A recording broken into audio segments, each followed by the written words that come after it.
Hello to you. This is Creative Ends platform, and you are welcome to my channel. If today is your first time stopping by this channel, you are welcome. I'm going to make a video on how I was able to achieve this Canadian smoke. This video is actually, or should I say, this video was actually demanded for by some of my subscribers, and I promised to make it, and thank God today I was able to keep my promise. I'm so glad about that, being able to meet up the time. Okay, so let's just go to the table and see how I was able to get to this stage. I'll beg you to really pay attention because getting to this stage is something that is a little bit tactical. Tactical. Yeah. So it's a little, you need to like put in some kind of concentration for you to get it, but it's very easy. So the actual measurement I used for this project was 38 inches by 56.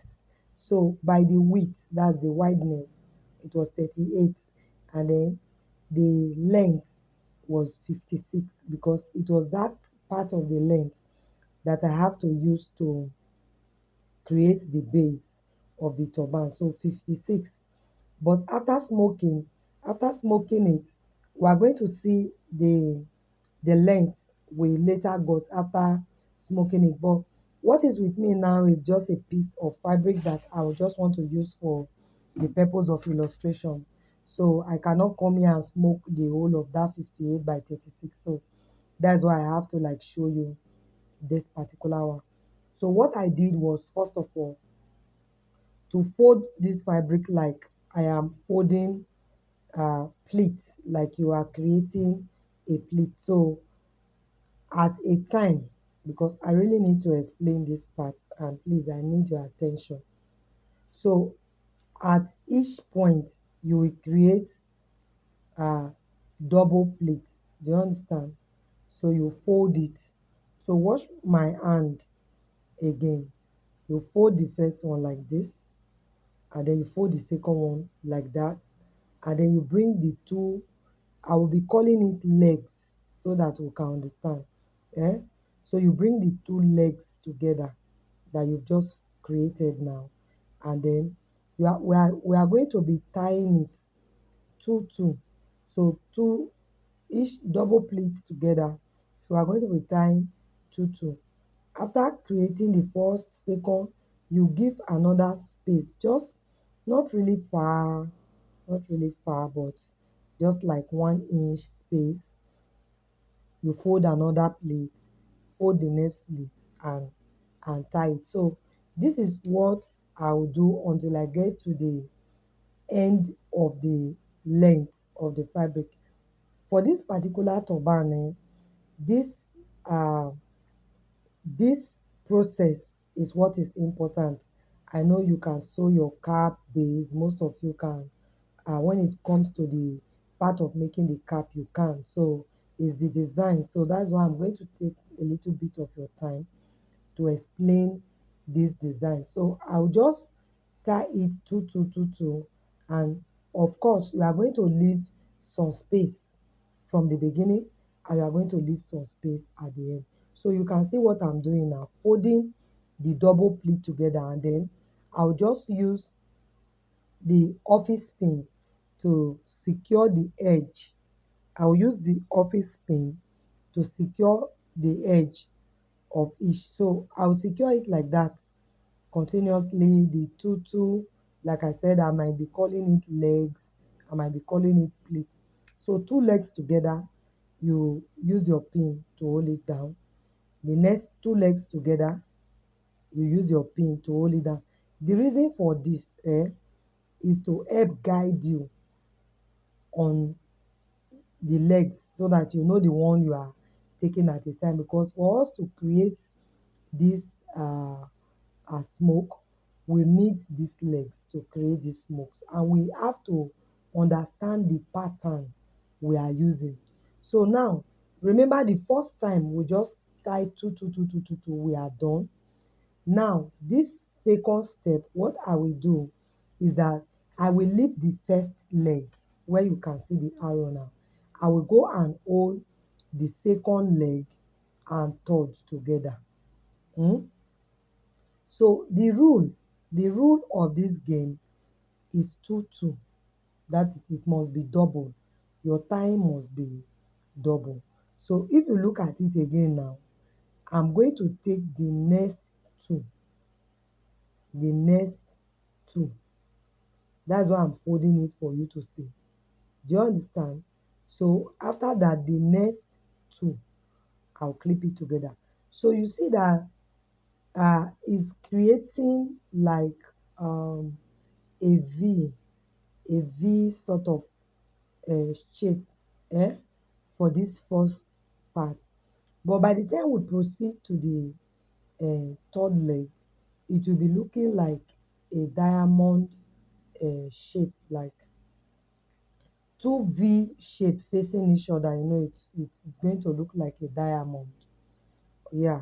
So you can see the only difference here now is that I did not touch the first leg. I did not join it. But for the beginning, I started with the first and ended with the last leg. But for this second step, I'll start with the second leg and then end with the second to last leg. I'm not going to use the last leg as well. Just I did not use the first leg. I will not use the last leg. So remember, this is step 2. We have done the first one by tying two, two, two, two together. Then the next one now, we are now skipping one and then tying two, two, two, two again. Of course, because we skipped one from the beginning, the two will not be complete. So that is why we will not need to skip the last one, because there will be no second, it will not have a partner. Remember I said the rule is double or 2-2. You tie two at a time. So because this last one will not have a partner, we will leave it. We are not going to tie it for this second stage. So we are going to leave the last one. So after joining the fold there now, good, we will now leave this last place. So you need to be very, very conscious of the legs. You have to be able to visualize the steps, that's the legs, and at each point know when you are missing it, because if you miss it, you will not get it right. You understand? So the last leg now, where my hand is, I'm not going to do anything to it. I will leave it. So I'll come back to the beginning. Now this time we'll start with that first leg that we skipped. We are going to start with that first leg that we skipped. You understand? And then we join the first to second. It's just like repeating the first pattern we did for uh, just joining two together. So we will now repeat that same pattern. This is the third leg, the third stitches or smoke, I should say. So for the first line of smoke, we did not skip. For the second line of smoke, we skipped the beginning and we skipped the last part. So for the fourth line, the third line we did not skip, but for the fourth line we will skip. So when I made this particular step that I'm making now, I made a mistake, so I had to lose it, because I have joined two legs here before. So I went ahead and I've joined the first and second leg. So I now took the second leg and joined it to the third leg. That was wrong. So it will make me to miss my steps.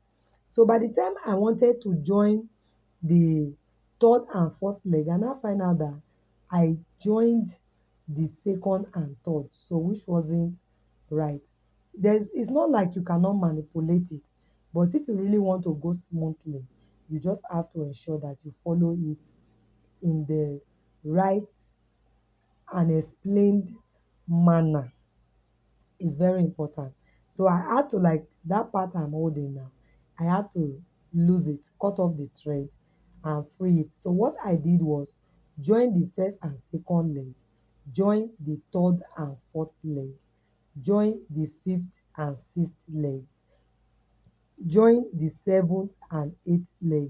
So you are not skipping anything. But when we go to the fourth line, we will join the second and third instead of joining the first and second. If you listen very well and you practice, you will be able to get it. There's nothing difficult about it. It's just a very simple calculation. I will repeat. For the beginning, you join first and second, third and fourth, fifth and sixth, seventh and eighth, nine and 10, depending on the number of legs that you have. Then for the second line, you will not join first and second, but you will join second and third, fourth and fifth. So it's odd now. It's odd. It's a odd number. Second and third, fourth and fifth, hmm? Sixth and seventh, eighth and nine. So the 10th leg will not have anyone you can join to it. I hope you are understanding it. You will not, because you skip one from the beginning, one must be left because that one is not having partner. So while creating your legs, ensure that they are in twos. That is double, two, two. Because it is with that two, two idea that you will be able to join them. Yes. So this is just what we continue. And after that, uh, the remaining part of this video is not going to be a difficult one because if you watch it, you'll be able to understand. The only part I felt you need to get explanations about, they are the parts that I have explained to you now. So if you look at it, you see that I have joined the last one. But while we're doing the second line, I did not touch the last one. So this is how we continue until we get to the very end of the smoke, and you will see the final outcome. Of course, you've seen the final outcome at the beginning. So after that, I will just cover the back with another fabric that is a plain fabric. By the way, this my material I'm using is bridal satin, so that for those of you that want to know the name of the fabric, it is bridal satin. Yes. So then what happened last was that, you see, I used a contrasting thread so that you can actually see it. Yes, that's why I use the white thread. But if you are working on white, use white. If you are working on black, use a black thread. So you are working on purple, use a purple thread. So this is the one I made with my purple thread. So for every point where I tied the thread, I'm going to be using beads to cover each. I will just like drop bead all through all the points that I tied with thread. All right. So please, if today is your first time stopping by Creative Ends platform and you are yet to subscribe to this channel, I really want to encourage you to do so. I really want to encourage you to be part of my community. Yeah, I want you to be part of my community, and there is nothing that is impossible with God in this particular channel, because at least I've seen testimonies of people that send in their work and they are so good. They are so good. They've not gone anywhere to train, but just training with me here, and they are so good. Sometimes I do my online training and ask for some token, but I don't do it regularly because I really believe that whatever I want to give to you, I can give to you freely. So maybe sometimes when I'm doing auto gele for those people that are interested in auto gele, then I can say, okay, pay a little amount of money so that I can purchase the fabric that I will be using for the training. All right. So this is it. Look at the stones. So what I'm actually saying is you will not regret staying here. You will not regret belonging to this creative events community at all. I also have a WhatsApp page where my subscribers are gathered. It's just because I have not sent my link for some time now. If not, I have a lot of my subscribers in a WhatsApp page where they can reach me with their demands and all of that. So please be part of us. I encourage you to be a part of us. So I'm showing you the exact measurement after smoking. So it was actually the 56 that we smoked and it became small like this. And the 38 for the side that we smoked and it became like 16. And then the 56 we smoked became like what's the length? Is it 24? Yeah, it became like 24, seriously. So you cannot use the exact measurement you used for turban before and then you just want to smoke it. It will become too small. Yes, so it became like 16 by 24. So after that, I will just cover it up. Then I will add the band to the front and then I'll close it. It's very easy. The remaining part is easy. I don't think you will find it challenging, but it's not a problem as well. If you find it challenging, just drop the comments, drop your complaints on the comment section. I'll respond to you. I'll respond to you. Like I said earlier, my phone numbers, they are in some of my videos. Search for them, get it, and reach me if you think it is necessary for you to reach me. So for now, it will be bye from me. I love you all. Thank you for stopping by today. Promise to see you in more videos. Bye.